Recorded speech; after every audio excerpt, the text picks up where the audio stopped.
Բարև ձեզ, ողջունում եմ բոլորիդ։ Այսօր հրավիրել ենք մենք, որ ներկայացնենք մեզ հասանելի ադրբեջանական մի փաստաթղթի մասին տվյալ եւ ձեզ կներկայացնենք այդ փաստաթուղթը, նաեւ կներկայացնենք թե ինչ կա այդ փաստաթղթում։ Պրոցեսը վերաբերվում է այսպես կոչված Արևմտյան Ադրբեջանի համայնքի վերադարձի կոնցեպտի։ Ինչ է իր մեջ ներառում։ Ադրբեջանցիները մշակում են ծրագիր, մշակել են կոնցեպտ, թե ինչպես են վերադառնալու եւ ինչ իրավունքներ են ունենալու։ Թույլ տվեք բաժանեմ, ըստ դրա նաեւ հարցերին պատասխանեմ։ Բայց ինչու դրան եք հայերեն։ Որ ադրբեջանցիները իրենց գրածն է, հայերեն չեն գրել։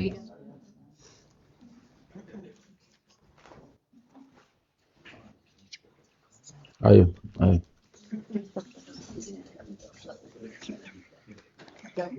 Բոլորը կոնցեպտ են, որի համար ունեն գազետան։ Տեսեք, վերջի հիմնական շարժը այս ուղղությամբ սկսվել է 2023 թվականին։ Ադրբեջանի նախագահի աշխատակազմի ղեկավարը համակարգող է նշանակվել այս process-ի եւ գրեթե ամեն տարի անցկացնում է միջոցառումներ վերադարձի ձևաչափով։ Բայց վերջի ժամանակաշրջանը, վերջի 4 ամիսը ամենաակտիվ ժամանակաշրջանն է դրա համար, որովհետեւ մի շարք հայտարարություններ են արվել ամենաբարձր մակարդակով աջակցող։ Առաջի հայտարարությունը ամեն ինչ սկսվեց Ադրբեջանի նախագահի հայտարարությունից գիտնականների հետ, գիտությունների ակադեմիայի հետ հանդիպման ժամանակ։ Ադրբեջանի վերադարձի հետ կապված, որ խաղաղությունից հետո մենք պետք է վերադառնանք այնտեղ։ Երկրորդը դրանից հետո սկսվեց կրոնական առաջնորդների հայտարարությունները, Փաշազադեի տեղակալի հայտարարությունը մզկիթների վերականգնման հետ կապված։ Իսկ դրանից հետո արդեն մասսայական սկսեցին միջոցառումներ, անգամ անցած տարի եղել է Բրյուսելում։ Այս ինչ ներկայացրեցի, սակայն վերջի հայտարարությունը 2-3 ամսվա են, բայց անցած տարի անգամ Բրյուսելում վերադարձի մասին համագումար էին արել եւ ներկայացրել են Եվրոպական հանրությանը, թե ինչու են իրենց պետք վերադարձ եւ այլն։ Այս դրությամբ Ադրբեջանի արտաքին քաղաքական առաջնահերթությունները մենք տեսնում ենք, որ շեղվել է այս ուղղությամբ։ Սյունիքի ճանապարհ ստանալուց հետո նրանք կենտրոնացել են ուժերը վերադարձի իրենց կարծիքով վերադարձի գաղափարի վրա եւ ամենահատկանշական ու ցավալին այս պատմության մեջ մի բան է, որ ընտրություններից 11 օր հետո դրված է մեծ ֆորում ադրբեջանցիների վերադարձը, իսկ համայնքը գիտեք ուր։ Մեղրից 10 կիլոմետր հեռավորության վրա, Մեղրի ամենամոտ համայնքում Օրդուբադում, Նախիջևանում։ Ինչ է սա նշանակում։ Կան հարյուրավոր արդեն փաստեր, որ Ադրբեջանի արտաքին քաղաքական մոտիվը Սյունիքի ճանապարհը իրենց համար բացելուց հետո նրանք գնում են մյուս ճանապարհին, արդեն մյուս քայլն են առաջնահերթ համարում վերադարձի քայլը։ Եվ այս կոնցեպցիայի մեջ շատ տարօրինակ մի քանի բաներ կա։ Առաջինը ուժային կառույցների իրենց համար առանձին ուժային կառույցներ ունենալու գաղափարն է, այսինքն նրանք երկարաժամկետ ծրագիր ունեն, որ իրենց կարծիքով վերադարձող ադրբեջանցիները, իսկ մեր կարծիքով այն մարդիկ, ում ուզում են Հայաստան ուղակի ուղարկեն, եւ ճշմարտությունը դա է, պետք է ունենան անվտանգային ուժեր։ Այո, եւ մեր ամբողջ սահմանադրությունը պետք է հասանելի լինի լեզուներով ադրբեջաներեն եւ ադրբեջաներեն լեզվի իմացությունը պետք է լինի հասանելի իրենց համար ուսուցումնել։ Մի հատկանշական բան կա կոնցեպցիայի մեջ, եթե ժամանակ ունենաք, խնդրում եմ էլի նայեք, սա իրենց օֆիցիալ կայքերից, օֆիցիալ մի քանի տեղեկատվական պորտալներից ստացած տեղեկատվություն է, որը Միլի Մեջլիսում իրենց ազգային ժողովում քննարկված եւ ՄԱԿ ներկայացված ծրագիր է։ ՄԱԿ ներկայացված ծրագիր է։ Այսինքն երկու հոգի չեն հավաքվել սա իրար մեջ որոշել, ներկայացրել են ՄԱԿ, ներկայացրել են Բրյուսելում, Միլի Մեջլիսում ներկայացրել են ազգային ժողովում, համակարգում է, ֆինանսավորում է անձամբ նախագահի աշխատակազմի ղեկավարը Ադրբեջանի։ Հայկական գյուղեր վերադարձ իրենց մոտ ոչ միայն ծրագիր է ուղղակի նախագահի համար, այլ նաև պլանավորված քայլերով հաջորդական իրականացումը ու մի քանի հատկանշական բան։ Այստեղ կոնցեպցիայի մեջ գրված է, որ վերադարձը պետք է լինի ոչ թե բոլոր համայնքներ, այլ այն համայնքները, որտեղ իրենց կարծիքով իրենք ապրել են։ Առաջնայինը իրենց տերմինոլոգիայով եմ ասում, Զանգեզուրի տարածաշրջան, իրենց տերմինոլոգիայով մեր Վարդենիսի տարածաշրջան, Մասիսի տարածաշրջան, այն տարածաշրջանները ու ասում է, որ նաև կոնցեպցիայում, որ եթե թույլ չտրվի նույն բնակչության թվականական իրենց հետնորդների այնտեղ վերադարձ, դա կհամարվի ռասիզմ։ Այն ազգն է սա ասում, այն պետությունը, այսինքն Երևանի սկիզբը համարվող այն փոքրիկ հատված Արվարձանը, Գավիթը եւ Խորվիրապ գյուղը, որ իրենք նախկինում Քուչուկ բեդի են անվանել։ Հա, դրա մասին տվյալ կոնցեպցիայի մեջ կա ամենայն հավանականությամբ ինչ որ բնակչություն ունեցել են, եթե այդ տվյալներով, բայց կոնցեպցիայի մեջ հենց գրված է, որ այն համայնքները, որտեղ իրենց կարծիքով իրենք բնակվել են, Խորվիրապի տարածաշրջանի մասին խորանանք, ուսումնասիրենք։ Մենք ուզում ենք մեր հայրենակիցները ուղղակի ծանոթանան տվյալների հետ, ծանոթանան այս ամբողջ տեղեկատվության հետ ու հասկանան, որ Ադրբեջանը ինչ ուզել է, մեր այսօրվա կառավարությունը տվել է։ Եվ մի քանի հայտարարություններ ազգային ժողովի նախագահի, այսօրվա սոցապ նախարարի եւ մի քանի պաշտոնյաների մեզ հուշում են, որ իրենք չեն կարողանալու մերժեն իրենց հաղթած նախագահին։ Եվ սա էլ Սյունիքի ճանապարհի, Սահմանադրության փոփոխության, 5 շրջանների, 2 շրջանի, Արցախի պես զիջվելու է։ Դրա պատճառով մենք պետք է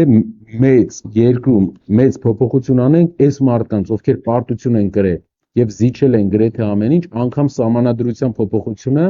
պետք է հեռացվեն։ Լսում եմ։ Քանի որ այս թեզը ասում են, որ շրջանառության մեջ է եղել շատ վաղուց եւ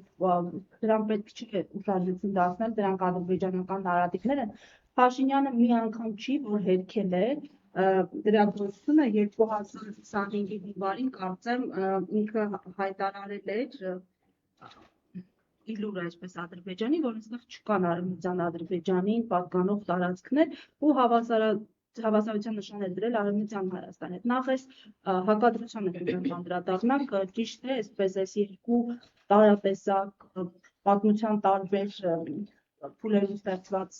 մեկը փաստահեն, մեկը կեղծ տեղեկությունների իրար համադրել եւ հաջորդը վերջերս էլ Փաշինյանը վստահեցրել է, որ դրանք դուք եք շահարկում քարոզչական նպատակներով եւ ամենևին իրենք պատրաստ չեն այդ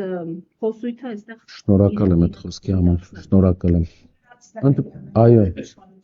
Հայտարարում, որ կանանցային process-ում որևէ այսպիսի հարց չի քննարկվում, որ դուք ուղղակի ավելի խոսիչն եք այստեղ։ Շատ լավ։ Եկեք ընտրությունից 11 օր հետո։ Ընտրությունից 11 օր հետո։ Օրդուբադ քաղաքում ով է անցկացնում միջոցառում վերադարձ Արևմտյան Ադրբեջան։ Իրենք մինչև այդ էլ խոսում էին Սյունիքի ճանապարհի մասին։ Տվեցին ճանապարհը, թե չէ։ Նա մի քանի անգամ մերժել է, որ ճանապարհ է տալու Սյունիքով։ Ասել է նա, Մեղրիում էլ մարդիկ մոտեցան, ասեցին ճանապարհ տալու ես։ Ասեց ոչ։ Այսինքն դուք մտավախություն եք, որ էլի պատերազմի սպառնալիքով սա էլ։ Պատերազմի սպառնալիքով, չէ, ճնշումների։ Տեսեք, խաղաղություն է լինելու։ Մենք տեսնում ենք խաղաղությունը։ Խաղաղությունից հետո կա երկու ձևի խաղաղություն։ Կա թույլ խաղաղություն, որը իրենք են բերում, եւ կա ամուր խաղաղություն, որը Հայաստանը պաշտպանելու է, Հայաստանի ազգային հիմնող ազգի իրավունքները պաշտպանելու է։ Ինչ է թույլ խաղաղությունը։ Թույլ խաղաղությունը դա թուրքերի եւ ադրբեջանցիների ազդեցության տակ ընկած իշխանության թույլտվությունն է Հայաստան տեղափոխվել օտարածին տարերի խաղաղությունը լինելու է ուղղակի ամուր խաղաղությունը երբ որ Հայաստանում վերջի մեր հայրենիքի վերջի հատվածում որ հայկական է հայեր են ապրելու թույլ խաղաղությունը որ իրենք ճնշելու են իրենց գործիքակազմով ինչպես ճնշել են սահմանադրություն փոխել պատկերացնում եք մեր երկրի ներքին հարցն է սահմանադրությունը ինչպես ճնշել են մեր երկրից տարածքներ տարածքով ճանապարհ տալ ճանապարհ իհարկե դա մեր երկրի տարածքն է մեր երկրի սուվերեն տարածքն է դա ճանապարհ է եւ ոչ այլ ինչ բայց ճանապարհ ենք տվել մենք այդտեղ իրավունքներ ենք տվել այդ ճանապարհով անցնելու նրանից հետո բազմաթիվ անգամներ ասվել է որ չի լինելու այդպիսի բան ասածս գիտեք ինչն է ինչ ասել է տվել է այս մարդը լավ օրդուբադում ընտրությունից 11 օր հետո ինչու են մեծ ֆորում անում ինչու է նախագահի մասշտաբով ամեն հարմար առիթի հայտարարում ինչու է նախագահի օգնականը ով բանակցող կողմ է Հայաստանի հետ խոսում 300,000 ադրբեջանցիների մասին եւ ինչու հմեկը դրա մասին չի ասում մարդկանց Դուք ինչպես եք կանխելու պարոն Կարապետյան 300,000 ադրբեջանցիների բնակեցումը, եթե այդպիսի նպատակ ունի Ադրբեջանը ձեր իշխանությունը օրենքով ընդունվելու է օրենք, որը գործելու է տասնամյակներ։ Հակա Սաֆարովյան օրենք, որով Հակա Սաֆարովյան օրենք, այո։ Իրենք թող գտնեն ով է Սաֆարովը եւ հասկանան թե ինչու է այդ օրենքը հայ հասարակությունը ընդունել։ Հակա Սաֆարովյան օրենքը նախատեսում է Ադրբեջանի քաղաքացին այսօր կա auctions կայք որը հիշում եք մենք ասեցինք որ Ադրբեջանի քաղաքացիները նշված են որպես երկիր որի քաղաքացին կարա մասնակցի Հայաստանում աճուրդի ես դա Facebook-ի մեր էջում հրապարակեցի դրանից հետո իրենք ասեցին որ դա շուտ է դրվել իսկ դրանից հետո մի շաբաթ հետո տարածքային կառավարման նախարարը ասեց մենք ունենք նոր կայք e-auctions աճուրդների կայք, որը գործարկել ենք նոր։ Այդ կայքով Ադրբեջանի քաղաքացին իրավունք ունի գնում անի, իհարկե, այս պայն չէ, խաղաղության պայմանագրից հետո։ Հիմա մեր քայլը ինչ է լինելու։ Ադրբեջանի քաղաքացին իրավունք չի ունենալու հող գնել։ Այսօր էլ քաղաքացիները օտարերկրյա հող կարող են գնել միայն ընկերության միջոցով։ Բացում են ընկերություն 20,000 դրամով, գնում են հող։ Իրավունք չի ունենալու ընկերությունների միջոցով էլ հող գնի, բնակարան գնի եւ անգամ նվեր ստանա Հայաստանում գույք։ 1 Երկրորդ Հայաստանում 10 օրից ավել գտնվելու իրավունք չի ունենալու։ 10 օր թող գան գնան ոչ ավել։ Եվ այս օրենքը գործելու է տասնյակ հարյուրավոր տարիներ։ Հուսով եմ հարյուրավոր, բայց վստահ եմ տասնյակ։ Եթե այդ ադրբեջանցիները այլ երկրի քաղաքացի են Ընկերությունների, Չինաստանի, Ռուսաստանի, Իրանի, որտեղ դուք գիտեք միլիոնավոր ադրբեջանցիներ կան։ Իրանի հետ կապված ես կարող եմ ասել, որ ձևաչափը մի քիչ այլ է, բայց ընդհանուր այլ երկրի ադրբեջանցիների միջոցով փորձերի հետ կապված մենք վիզավորման մեխանիզմ ենք մտածում, թե ինչպես այդ վիզավորումը լինելու, որ այն երկրի քաղաքացիները որոնք այն երկիրը, որ ագրեսիա է կիրառել Հայաստանի դեմ վերջի 8 տարվա ընթացքում 3 անգամ, իրավունք չունենա որևէ տարանցիկ ուղով Հայաստանում հող ձեռք բերի։ Պարոն Կարապետյան, արցախցիների մասին մի քանի կարծիք։ Արցախի ներկայացուցչական շենքն է, չէ՞, Էրևանի։ Ռոման Ելիցյանը հայտարարեց դա ազատելու մասին։ Արդյոք այսպիսի տեղեկություններ կան արձագանքեք եւ մասնավորապես արցախցի զինվորականներից բնակարանները վերցնելու այդ պահանջարկը, օրինակ նման զինվորականներ դիմել են ձեզ այդ հարցով եւ ընդհանրապես եթե արցախցիները իրենց այդ 70 ոդու մասնակցեին ընտրություններին, դա ինչպես կազմել են ընտրության արդյունքների վրա եւ ինչքանով է դա հակաօրինական։ 21 թվականին մասնակցել են, չէ՞, Հայաստան ընտրությունների։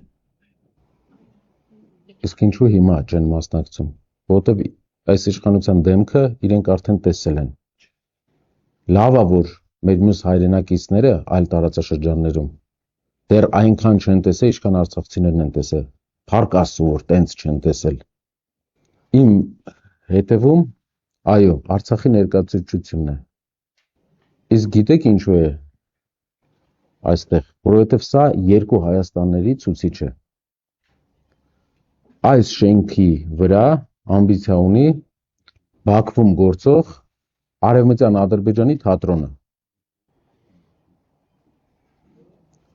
Բաքվում կա Արևմտյան Ադրբեջանի Երևանի թատրոն, Երևանի ադրբեջանական թատրոն։ Եվ այս շենքի վրա, այս պահին, ամբիցիա ունի այդ թատրոնը, որը վերակառուցվել է Ադրբեջանում, որի մասնաշենքերից մեկը 4 ամիս առաջ էլի բացվել է, 4 ամիս առաջ էլի, մեր աչքի առաջ է։ Մարդիկ աշխատում են այնտեղ եւ անունը Երևանի ադրբեջանական թատրոն գործող համացանցը բաց է, բոլորը կարող են մտնել նայել, ֆինանսավորումը կատարվում է պետության մշակույթի նախարարության կողմից։ Բացմանը եղել է մշակույթի նախարարը երկրի։ Բաքվում Երևանի ադրբեջանական թատրոն Բաքվում է գործում։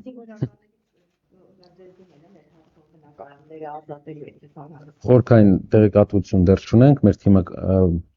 եթե տեղեկատվություն լինի, անպայման կհրապարակենք։ Պարոն Կարապետյան, հիմա ինչ եք կարծում, ինչու դատարանի որոշմամբ Արցախի ներկայացուցչության շենքը անցավ հայկական կողմին, նպատակը որն էր ըստ։ Արցախի ներկայացուցչության շենքը արդեն հայկական կողմինն է վերջի 100 տարվա ընթացքում կամ երբ որ կառուցել է, բայց ասեմ Ադրբեջանը ցանկություն ունի մշակութային հիմնավորումներ անել Հայաստանում։ Ինչու է Ալիևը այդ հայտարարությունը հայտնի արել գիտնականների մոտ։ Ձեզ մոտ կարծիքը ինչն է, ինչու գիտնականների մոտ։ Ինչու չի արել օրինակ այլ մասնագետ, ինժեներների մոտ ինչու չի արել։ Որովհետև ասել է հիմք ստեղծեք, որ մենք ունենանք հավակնություն։ Դուք պետք է ստեղծեք հիմք, իր խոսքի մեջ կա։ Բառացի կարող է հենց այս ձևաչափով չեք, մենք կհրապարակենք, բայց թեզը հենց այդպես է հնչում։ Գիտնականները պետք է առաջամարտիկը լինեն, որպեսզի հիմք ստեղծեն։ Մյուս բանը, լավ, այս շենքը արցախցիների, Հայաստանում ապրող արցախցիների համար հայրենիքի կտոր է։ Այս շենքի վրա ամբիցիա ունի Ադրբեջանը որպես Երևանի ադրբեջանական թատրոն։ Մենք երկու իրականության մեջ ենք ապրում։ Երբ արցախցիներից ում հայրենիքի վերջի կտորն է, փորձում են սա վերցնել եւ նույն ժամանակ բացվում է, ֆինանսավորվում է Երևանի ադրբեջանական թատրոնը։ Լսում եմ։ Մի դիտարկում ձեր ցուցակում եւ ընդդիմության դաշտում ներկայացող ուժերի ցուցակներում չկան Լեռնային Ղարաբաղի եւ Արցախի քաղաքական գործիչներ։ Նախ այս մասով կուզեի ձեր արձագանքը, այդ մասին չխոսենք, ես խոսում եմ կոնկրետ քաղաքական գործիչների մասին։ Եվ այսպիսի կարծիք կա, որ վախ է եղել այդ ակտով։ Երկրորդ հարցս տիրապետում եք թվերի մոտավորապես մեր արցախցիներից քանիսին են արհեստականորեն ձգձգել եւ չեն գրանցել, որպեսզի դրանք չվերածեն քվեարկության արդյունքների, որոնք դες են աջակցում կամ ընդդիմադիր մեկ այլ ուժի։ Եվ երրորդը դիտարկում եւ հարց։ Ես ձեզ հիշեցնեմ եւ նոր էին եկել իշխանության 18 թվականից հետո Փաշինյանի թիմով, նրա կինը հենց համակեցության քարոզչության մեջ մտավ եւ հիշում եք Ադրբեջանից իբր մշակութային գործիչներ նաեւ Հայաստանի կողմից, այսպես եւ մայրեր սկսեցին զենքը ծաղիկի վերածելու, չգիտեմ ինչերի վերածելու քարոզչություն եւ այդ ժամանակ էլ որ համուր ոչինչի արտահայտությունը հնչեց։ Ես ուզում եմ եւ մի հարց։ Եթե հիշում եք, նաեւ Ռուսաստանում կազմակերպվեց, եթե չեմ սխալվում, հենց Ռուսաստանի միջամտությամբ կազմակերպեց մշակութային եւ հանրային գործիչների հանդիպում Ադրբեջանի եւ հայերի միջեւ։ Ձեզ հայտնի է այս հանդիպման հանձնարարությունները, ձեզ հայտնի է դրանից հետո այդ հանդիպումները այլևս երկկողմ են եղել, բայց այդ ժամանակ Արմեն Մուրադյանն էր նաև այդ հանդիպմանը մասնակցում, Ռուբեն Բաբայանը, որը ողջ կյանքը եղել է հակառուսական եւ միգուցե նաև հակահայկական։ Այս մարդկանց հանդիպումներին ինչ նպատակով են եղել այս հանդիպումները, ինչ պլան է դրվել, ինչու դրանք չեն իրագործվել կամ իրագործվել են մասնակի։ Ուզում եմ մի քիչ մենք անընդհատ ներկայի մասին ենք խոսում, բայց մենք մոռանում ենք 18-ից հետո իրենք շատ հետաքրքիր ռազմավարությամբ այս ամբողջ քաղաքականությունը իրականացրել են։ Եթե մինչև պատերազմը համերաշխության մասին մենք լավ աշխատանք տանեինք այն կողմի հետ, հնարավոր է ընդունելի լիներ։ Այս պայդրությամբ, ասում եմ, խաղաղությունը անխուսափելի է։ Ուղղակի մենք կլինենք հարևաններ, բայց չենք լինի ընկերներ։ Մենք կլինենք նորմալ հարևաններ իրար հետ, բայց չենք լինի ընկերներ։ Եվ չենք ուզում լինել ընկերներ, որովհետև, այո, որովհետև մենք ունենք անցյալ, մենք էլ իրենց լավ գիտենք։ Միակ բանը, որ մեր անցյալից մեզ մնացել է, դա դասերն է։ Ոչ մի բան մեր մեծ երկրից ոչ մի բան չի մնացել, մնացել է 10%-ը ու դասերը, որոնք չենք խաղում։ Մի բան են մեծերը մեզ սովորացրել։ Մի բանը մեր պատմությունը մեզ սովորացրել։ Եվ այդ մի դասը փոքրիկ ինչ-որ խումբ, ով ինչ նորարարական մտքերի գերհրաշալի գաղափարներ ուներ միշտ, ում բոլոր նորարարական մտքերը կոլապսի բերեցին, ստեղծում են նոր նորարարական մտքեր։ Այն դեպքում, երբ հայ ժողովուրդը արդեն պատասխանել է հարցին, որ Շամին բարեկամ չի դառնում։ Անունը տուր, բայց մյուս հարցը արցախցիների հետ կապված, անձնագրի հետ կապված, նախ տեխնացության հետ կապված անձնագրային խոչընդոտ կա։ Երկրորդ հարցը թվերի Արցախի մեր հայրենակիցները դատարանով արդեն հաղթել են դատ, որ իրավունք ունեն ընտրության մասնակցեն։ Այդ իսկ պատճառով ինչո՞։ Ուժմեշինը պետք բողոքարկել են վերականգնի դատարան եւ այս հաստատանի Պետք է Հա, բայց բողոքարկել են։ Այսինքն ըստ այն վճիռը, այսինքն եթե դիմում են դատարան, բոլորը եթե դիմում են դատարան, մինչև 7-ը հասցնում են դիմում են դատարան, դատարանից թույլտվության հնարավորություն կա իրավաբանների կարծիքով։ Հնարավորություն չէ, դատարանը պետք է թույլ տա։ Դատարանը հաստատել է, բայց ՆԳՆ-ը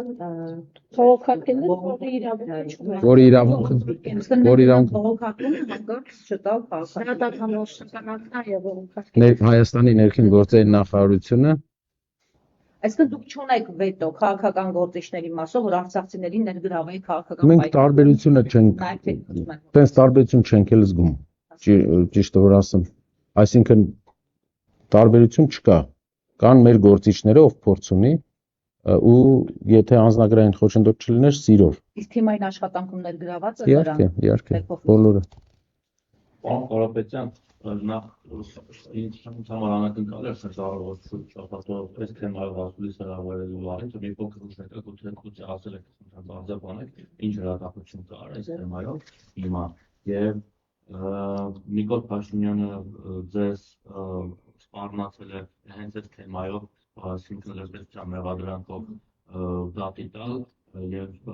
դեռ Սամվել Կարապետյանի, որ պետք է լինի որպես դերտես նստի, նա ինչ-որ պրոցես կա, թե չէ սրա մասով ինչ է։ Ինքը իր դեմ դատական պրոցես կսկսվի ու մենք մեր երկրի 4 երկրի լրտեսներին, մեր երկրում գործող, պետքա գտնենք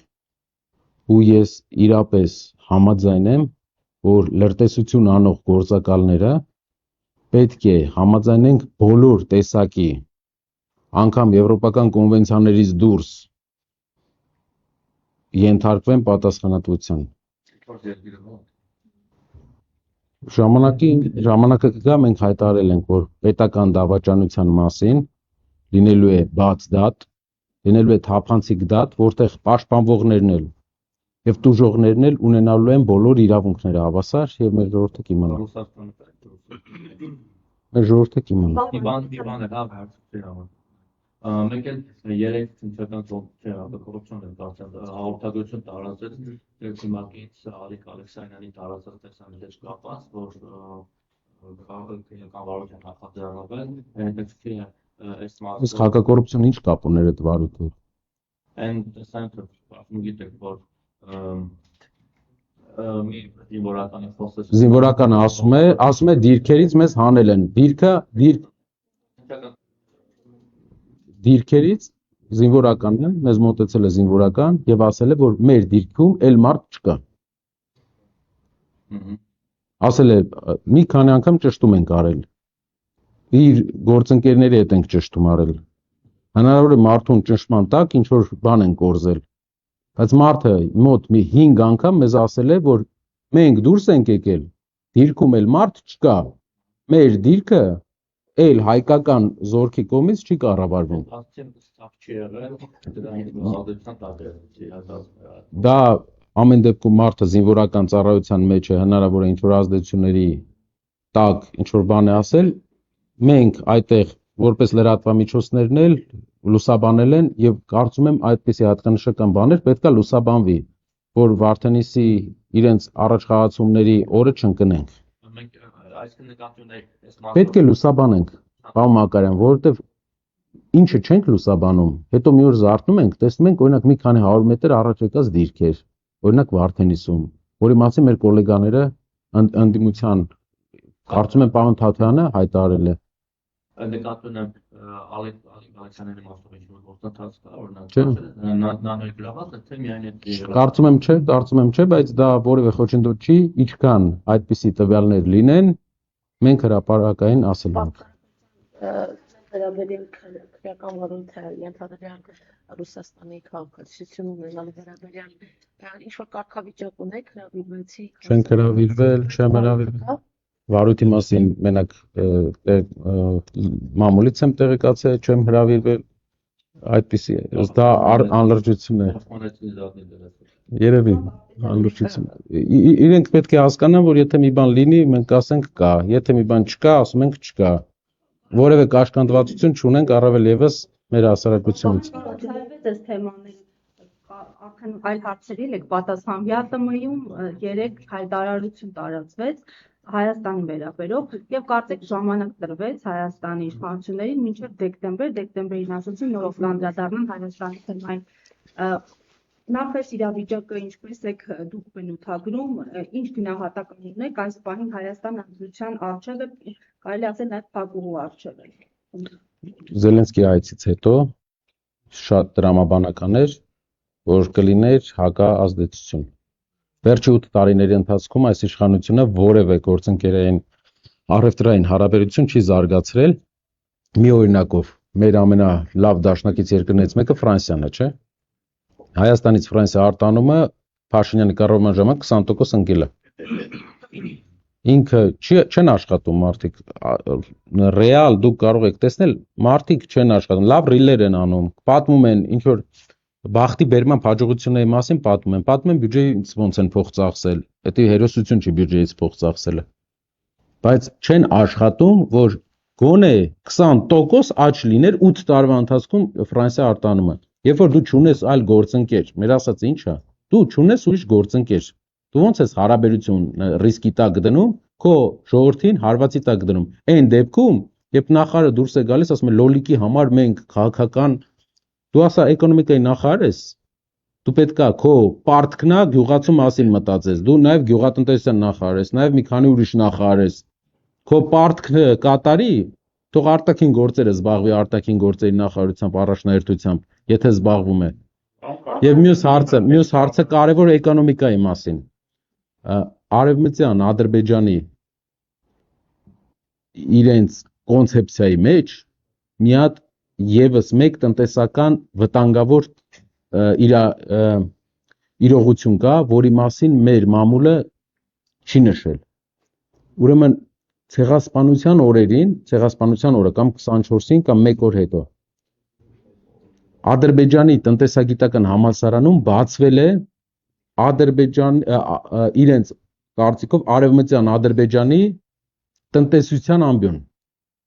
որը ուսումնասիրելու է հանքային պաշարները։ Սա ինչ նշաններ է։ Մարդը ասում է լոլիկով ես պետքա չզբաղվեմ կամ լոլիկի առաջնահերթություն վաղը կոնյակն է ասելու, մյուս օրը ծիրանն է ասելու, բա դու ինչով պետքա զբաղվես, չեմ հասկանում։ Դու ռիլ պետքա մենակ հանես թե մեր բյուջեից, մեր վճարած հարկերից ինչ ես անում։ Իրենք լուրջ գործով այսքան ժամանակ ես ռեալ չեմ տեսել, որ զբաղվում։ Լսում եմ, յար։ Ադրբեջանը ռուսական կողմը որ ասում է գազը կթանկացնեն, կստել իշխանությունը Փաշինյանն ասում ենք արդեն պլետի, ինչ են միլիարդներ են գալու, հիմա ենթադրեն կոնկրետ մեկ շաբաթից գազի սարքագինը բարձրացավ, այս միլիարդները գալու են կարանալու են։ Ինչ միլիարդ։ Ապրիտ նավինելու չէ արդեն գազանալու, սարյալ գալու, գազամուղի։ Լսեք, գազամուղի կառուցումը էդի 10-ամյակի գործ է։ Ես ուզում եմ հասնեմ, այդ միլիարդները գալու են կարողանալու են Տեսեք։ Թրիփի շրջանակներում ամբողջ շահույթը անցնում է ամերիկյան ընկերությանը 70 քանի տոկոսը։ 4-ի միշելով։ 72% անցնում է, տեսեք, ամբողջ շահույթը անցնում է ամերիկյան կողմին ընկերությանը։ Հետ գնումից հետո նոր հայկական կողմը 28% միշելով ունենում է շահույթ։ 72 չի ունենում։ 2 Մենք պետքա 10 տարի սպասենք գազամուղը անցնի, մի 5 տարի սպասենք հետ գնի, որ հետո դրա 28%-ը մեզ գա, թե վաղվանից մեր թոշակառուն սկսի 2 անգամ շատ գազի գինը վճարել։ Ես կարում բանակցես մեկի հետ, այս նույնը արել է Ադրբեջանի հետ բանակցության ժամանակ, սենց գորոզ շփվել է, միջնորդների ներկայությամբ սենց է իրան պահել, բանակցությունը Ադրբեջանը հիմք է ունեցել միջնորդներին ցույց տա, որ բանակցային կողմը չի աշխատում, բանակցային չի ուզում, չի գնում աշխատանքի, համակցության, համագործակցության ու բերել է ագրեսիայի։ Նույն ձևաչափով գորոզ ինքնավստահ ձևաչափով աշխատել է այնտեղ։ Ու հիմա էլ ինքնավստահ եւ գորոզ ձևաչափով աշխատում է մեր միակ գրեթե միակ տնտեսական գործընկերոջ հետ։ Պարոն Կարապետյան, եւ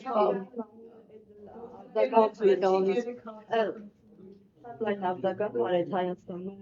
նախընտրական իրականության վերաբերյալ դեպի անդրադարձավ թիրախավորումն ունեցած խոսամետ։ Դուք ինձ շարունակական քննարկումների ինչ կլինեք արձագանքում, հատկապես միջազգային կամոթ։ Տեսեք, մենք դրական հարաբերություններ ենք ունենալու մեր բոլոր դաշնակիցների հետ, ով ինչ ուզում է ասի, ով ինչ անուն ուզում է դնի, մենք դրական հարաբերություն ենք ունենալու մեր դաշնակիցների հետ։ Որովհետև մեր դաշնակիցների հետ ենք առևտուր անում, մեր դաշնակիցներն են մեր գյուղացիների ապրանքը առնում։ Թե ով կտխրի, ով չի տխրի, դա իրենց հարցն է, բայց միևնույն ժամանակ սփյուռք ունեցող Հայաստանը գերազանց հարաբերություններ ունենալու Ֆրանսիայի Հանրապետության հետ, որովհետև այդ մեծ սփյուռք ունենք այնտեղ, ու ես վստահեցնում եմ մեր առևտրաշրջանառությունը աճելու է այնտեղ։ Գերազանց հարաբերությունները ունենալու եւ չի կարած ունենա Ամերիկայի Միացյալ Նահանգների հետ եւ ես վստահ եմ վերջապես ունենալու ենք առևտրային հարաբերություններ այդ երկրի հետ նորմալ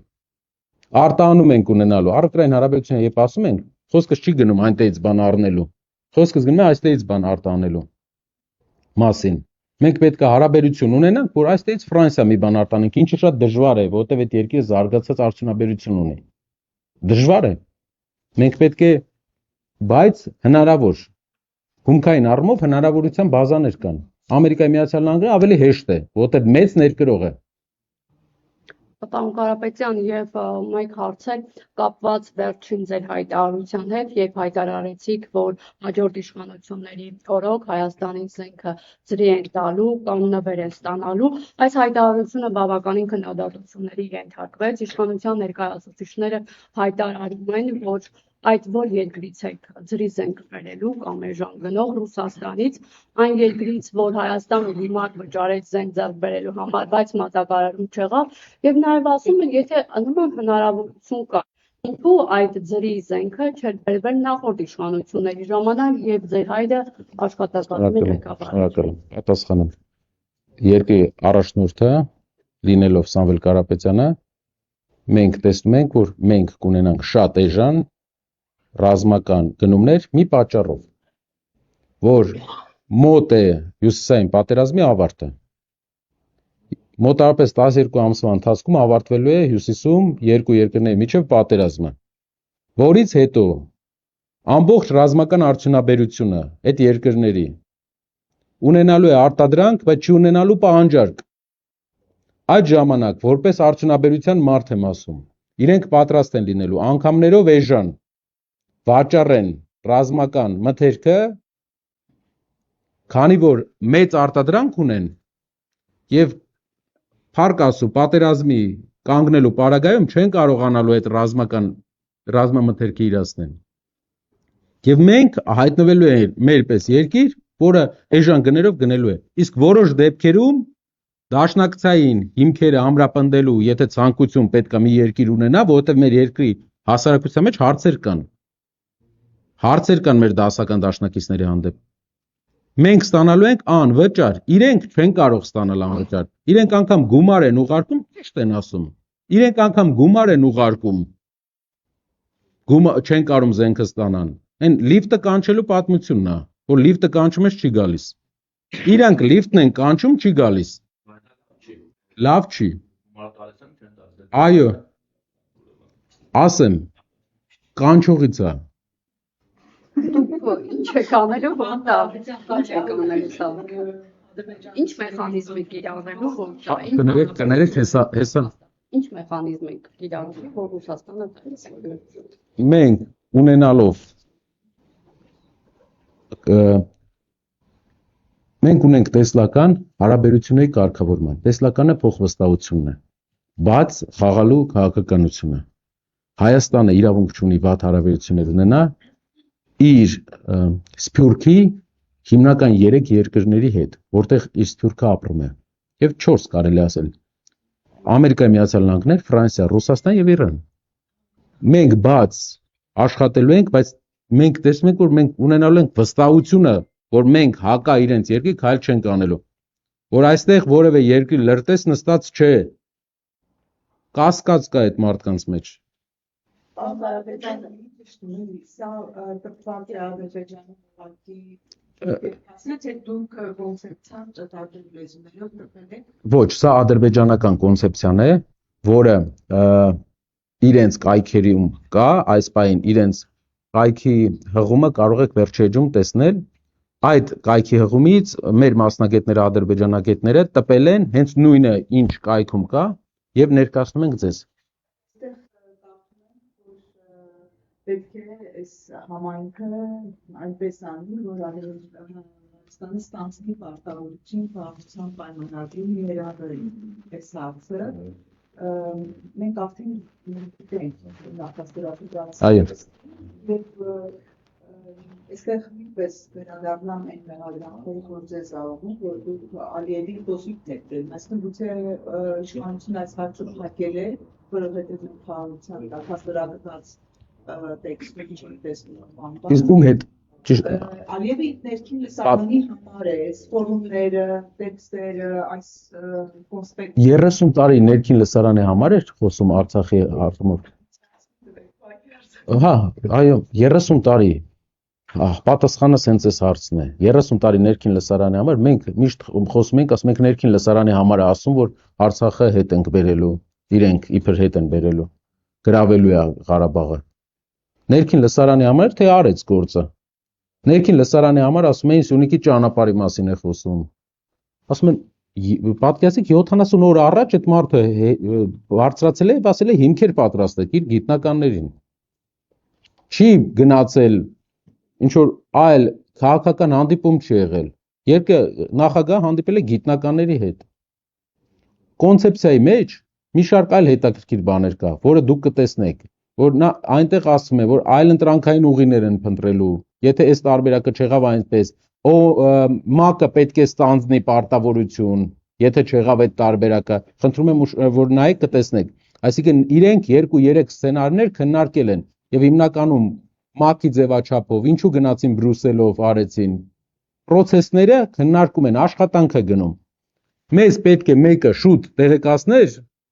որ Ղարաբաղյան պրոցեսում այս մարդիկ գնում են սրացման։ Իհարկե Հայաստանի հասարակության մեծ մասը գիտի։ Մենք պետք է չխոսեինք, ասենք ներքին լսարանի համար է ասում։ Հիմա էլ ենք զգուշացնում, էսի ներքին լսարանի համար չի, Մեղրից 10 կիլոմետր վրա ֆորում անել միջազգային վերադարձի մասին, ոչ թե համայնքի ընդհանուր։ Ներքին լսարանի համար չի։ Բրյուսելում ֆորում անելը ներքին լսարանի համար չի։ Այս մարդիկ աչք ունեն այս հողի վրա։ Մի ոտ շուտ, եթե մենք տեղեկացնեինք մեր նախորդ մարտահրավերների մասին, մեր խոսքերից մեկում իմ հիշելով մեր կուսակցական շարժման առաջի հանրագումարի խոսքում մենք ասեցինք, որ հայ ժողովրդի ամենամեծ խնդիրը արխային ընկնելն է։ Ամենամեծ խնդիրը Արցախյան հաղթանակից հետո էլ արխային ընկանք։ Հիմա էլ կարծում ենք, թե թույլ խաղաղություն ստորագրելով արխային ենք ընկնելու, ամեն ինչ ավարտվելու է։ Փաշինյանի ամբողջ քարոզչական process-ը մի բանի մասին արխային ընկեք։ Ֆեստիվալներում Այո, խաղաղությունը դա նշանակում է արխային։ Ուժեղ խաղաղությունը, ամուր խաղաղությունը։ Դա խաղաղություն է, որտեղ մենք արխային չենք, ընդունում ենք հակասաֆորովյան օրենք, պահում ենք այդ օրենքը, ու Հայաստանը պահում ենք հայկական եւ նաեւ տնտեսապես նենց քայլեր ենք անում, որ ժողովուրդը իրանք չգան, մերոնք էլ չգնան Հայաստանից։ Արխային չի կարելի ընկնել, ամեն օր խոսում են։ Ընտրությունից 11 օր հետո են ֆորում դրել։ Բացում են Բաքվի պետական տնտեսագիտական համալսարանում ամբիոնա մարդ բացում, որ ուսումնասիրի մեր հանքերը։ Էլ ինչ ասեմ, իրա օգնականը դուրս է գալ հայտարարում 300,000 ադրբեջանցու մասին մի 10 օր առաջ։ Ինչ ասեմ, որ արխային չընկնենք ժողովուրդ։ Հեռանկարի հետ կապված կենտրոնական քարտեզի մասին ուշագիր նախաստորագրվեց։ Հնարավոր է, որ հեռանկարում հաշվի առնելու, որ այս process-ի շրջանակում է ուշագիրը ստորագրվում, տրիպին զուգահեռ է ստորագրվում, հանքերի միներալների հատուկ նյութերի օգտագործման, արտահանման այդ ուշագիրը։ Հնարավոր է հեռանկարում հազվագյուտ մետաղների հետ կապված այդ համաձայնագիրը զուգահեռ է, այս կապ չունի։ Այս process-ի հետ կարծում եմ Ամերիկայի Միացյալ Նահանգների ուղղակի դասական նա շրջանակային համաձայնագիր ունի այդպես շատ երկրների հետ։ Ուղղակի տեղ է թողում, որ իրավունք ունենա նայ։ Բայց Հայաստանում ես մոտավորապես պատկերացնում եմ եւ ճանաչում եմ հանքային բազան մեր երկրի, չեմ կարող ասել 100%-ով, բայց 80%-ով պատկերացնում եմ։ Եվ Հայաստանում այս պահին չկան շատ հազվագյուտ մետաղների հանքեր։ Ուղղակի դա իրենց շրջանակային պայմանագիր է, որ բոլոր երկրների հետ ում հետ ստացվում է, կնքում են որպես հետագա ապագայում զարգացման համար իրենց երկրի հումքային բազայի տեղ են թողում։ Դա է իրենց, այո, որովհետև ամբողջ շուկան, շատ ճիշտ բան ասեցիք, ամբողջ արտադրանքը կենտրոնացված է չինական արտադրողների վրա, Չինաստանը մոնոպոլիզացրել է։ Եվ դրա համար նրանք ճանապարհներ են փնտրում։ Իսկ դա ինչ է նշանակում, որ զբաղվում են տնտեսությամբ, աշխարհի ամենահարուստ երկիրն է։ Խնդիրը դրա կարողա չունենա, արխային չեն գնում, զբաղվում է տնտեսությամբ։ Անբարոյական 300,000 հայերի վերադարձի այս հարցանը բերել է ադրբեջանցիներին վերադարձի օրակարգան եւ նաեւ ձեզ են հենց ընդդիմությանն են անվանում պատերազմի եռագլուխ կուսակցություն, ինչը կարծում ինչու գուցե նաեւ այս կուսակցությունները տեսեք, մինչև իրենց իշխանության գալը զոհերի քանակը մի տարվա հաշվարկով եթե բաժանենք ու իրենց իշխանությունից հետո ամբողջ 8 տարվա ընթացքում բաժանենք մի տարվա եւ մինչեւ մոտապես իրենք բերել են երկրորդ համաշխարհից հետո հայ ազգին ամենաշատ զոհերը պատերազմական զոհերը իրենք բերել են ամենաշատ գիտեք հայ ժողովրդի համար ստրեսային իրավիճակները 21-րդ դարում իրենց քաղաքականության արդյունքում է, տարխային գոռոզության արդյունքում։ Ինչ վերաբերվում է բարոյականության մասին, կարծում եմ բարոյական չէ Հայաստանի ղեկավարության այսօրվա ղեկավարության վարվելակերպի նշանակալի մասը, որի մասին մեր հասարակության մեծ մասը արդեն արտահայտվել է։ Բարոյական չէ ժողովրդից սուտ պահել, թե ինչ process-ներ են կատարվում, իրենց մեջքի հետևում Համեկը մի անգամ սրա մասին չի խոսացել։ Բարոյական չէ դա, որ առավոտ մարդը զարթնի իմանա, որ իր երկրի սահմանադրությունն է փոխվում։ Ու ոչ թե իր երկրի հասարակության պահանջով, ով իրավունք կրողն է այս երկրի, այլ հարևան երկրի նախագահի։ Շնորհակալություն եմ հայտնում։ Վերջին հարցը։ Լսում։ Սա նաև քաղաքացիների մտահոգությունն եմ ես փոխանցում։ Հարցնում են դիցուք դուք ընտրվել եք, ձեր ուժը ընտրվել է, կամ ընդդիմությունը միասնականորեն հնարավորությունը վերցրել է, բայց կա ինագուրացիային հասնելու շրջանը, իսկ այդ շրջանում իշխանությունը դեռևս ենթարկում է այն մարդուն, որ իշխանության ղեկին է։ Մանավանդ մեր պարագայում մենք չգիտենք մեր ոստիկանությունը ասած ինչպես կդրսևորեն իրենց։ Այս ընթացքի համար դուք արդեն հիմային աշխատանք պլաններ եւ անձամբ դուք առաջնորդելու եք այս process-ները, մինչեւ որ կգա համացանություն։ Նաև ամբողջ ռիսկերը հաշվի առնելով եւ հակառակը, եթե դուք չեք ընտրվում եւ այդուհանդերձ ադրբեջանցիները ավելի ուժգին այս վերադարձի, իբր վերադարձի քաղաքականությունը սկսում են իրագործել լքերով։ Դուք որպես ընդդիմադիր եւ քաղաքական գործիչ շարունակելու եք առաջնորդել եւ դիմադրել եւ ինչպես եք պատկերացնում այդ դիմադրությունը, որով կխանգարեք կամ կկանխեք ադրբեջանցիների քաղաքականության իրագործումը վերադարձի քաղաքականության։ Վերջի հարցին պատասխանեմ։ Մենք ամեն ինչ պետք է անենք, մեր հասարակությունը ամեն ինչ պետք է անի, որ այս փոփոխությունը լինի, ու այս Հայաստանում իշխանությունը փոփոխվի դրա արդյունքում կանգնեցնելով այս process-ը։ Դրա արդյունքում մենք կարողանանք կանգնեցնել այս process-ը ամենաէֆեկտիվ ձևով։ Դրա համար պայքար։ Ամերիկայի Միացյալ Նահանգների հետ համաձայնագրի շրջանակներում ադրբեջանցիներին թույլ էր տրվել զենք գնել Ամերիկայից, իսկ հայերին գիտեք նույն կետով ինչ էր թույլ տրվել։ Ոստիկանական աջակցություն։ Հայաստանի Հանրապետությունը Ամերիկայից ստացել է ոստիկաններին աջակցություն, ադրբեջանցիները ստացել են զենք գնելու իրավունք բանակի։ Դուք պատկերացեք իրենց բանակցային հմտությունների գագաթնակետերը նայեք։ Ստրատեգիական հարցեր ունի լուծելու, գուցե նաև դրա համար գործի երկրների հետ կապված եւ այլ։ Այստեղ էլ կարող է լինել բանակցային դիրքավորում։ Մենք մեր հասարակության լեգիտիմ իրավունքների պաշտպանությունը ամբողջությամբ ստանձնելու ենք։ Հաղթանակից հետո որևէ մեկը ոչ լեգիտիմ յուրաքանչյուր քայլ Հայաստանում ստանալու է հասարակության հրեշտակի պատասխանը։ Քաոս չլինելու, լինելու է լեգիտիմ անցում։ Եթե լեգիտիմությունը կորցրած իշխանությունը փորձի ինչ-որ բան անի, նա ստանալու է հաջորդի պատասխանը Երևանյան փողոցը միշտ իր խոսքը սիրուն ասել է։ Շնորհակալություն։ Շնորհակալ եմ։